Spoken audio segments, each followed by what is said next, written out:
Wow, it's my distinguished honor to share the impact that Dr. Myles Munroe, I call it Papa Myles, the impact he had on my life. When I was leaving the bank years ago, didn't know what to do, knew that I was called to impact nations, but not to open a church. And I'm going to how this man's life and his ministry transformed me.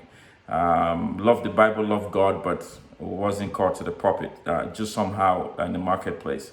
And the Lord led me to his messages on YouTube. I watched, frankly, hundreds, if not thousands of those messages, and ordered 20 or something of his books, read all of them. And I flew straight to Bahamas to meet him. I was the first to arrive in the church on that very fateful day. There was a guy opening the door and he led me to sit literally where it was. Long story, I wrote this in my book, The Mystic of Leadership, which he advised me to write, by the way. And if you get the book, you'll see the whole story there. But long story short, he spent some time with me. I went to his home that same day. I met his family, the lovely wife and the kids, and the dad, actually. I met his dad as well. A couple of things I learned from him, like not all of us are called to start a church. I see a lot of people starting churches. If you love God, doesn't mean you should start a church. I love the Bible. I learned from him how to take the kingdom message into parliament. Today I speak at the Senate of Canada, Parliament of Canada, Jamaica, Nigeria, all over.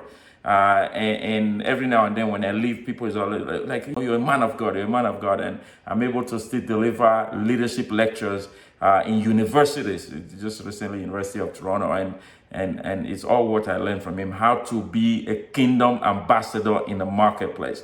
That has tremendously elevated, God's grace upon my life and many other things. My businesses, in fact, the business you see right here, the Canadian Congress is part of it. The School of Greatness, the Curry-Inyo Transformational Institute, where we are now in 40 nations, 400 cities worldwide. Thanks to Myles Munroe. Thanks to his messages on purpose, his messages on leadership, on government. Right, for a man of God to write a book on government is rare. It's unfathomable, and this man was able, in just a few decades of his life to plant seeds that will continue to yield harvest for generations to come. He's marked his legacy in the signs of time, right? And today, by God's grace, I speak in places and like, you remind me of Dr. Myles Munroe, or your message. I just smile. I say, well, I can't hide from his impact, can't hide from his influence, can't hide from his inspiration. So as we celebrate 10 years anniversary of the passing of an icon, this is time to reevaluate yourself and say, am I living a life of purpose? He's fulfilled his and gone. Right? We still have ours here. The fact you are listening to me right now means there's still work to be done.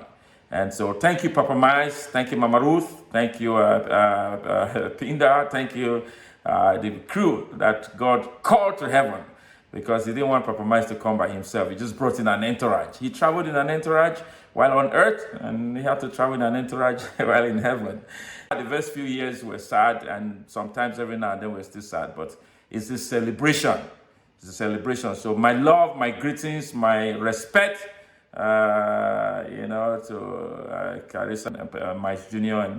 and the whole family, to Pastor Dave Burrow, continues to plow through, and of course to Dr. Peter Morgan and Mama Pat Morgan, and the whole crew. I think they are the last family standing, and today I have the honor to call them my own papa and my own mama.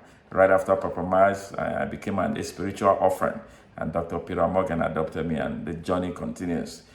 So as we celebrate a decade of the passing of icons, let us remember that that iconic spirit is in us as well. And we must strive, use this opportunity to leave a legacy that cannot be erased from the sands of time. Thank you, Myles Jr., for the opportunity to send you this video as you have requested. I will be coming to Bahamas in 3 days, and I will be on ground to celebrate with you all.